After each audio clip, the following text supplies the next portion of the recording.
মহকুমা তথ্য ও সংস্কৃতি দপ্তর বসিরহাটের উদ্যোগে যথাযথ মর্যাদা ও শ্রদ্ধার সঙ্গে পালিত হল কবিগুরু রবীন্দ্রনাথ ঠাকুরের তিরোধান দিবস।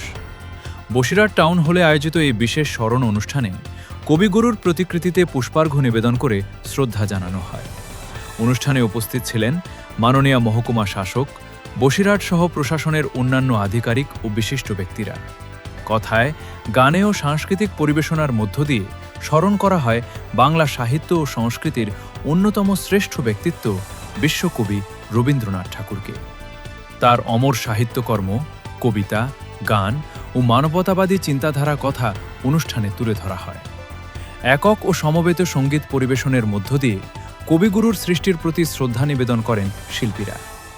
রবীন্দ্রনাথের সাহিত্য ও সঙ্গীত আজও কিভাবে মানুষের মনকে আলোকিত করে চলেছে, সেই বার্তাই উঠে আসে এই স্মরণ অনুষ্ঠানে।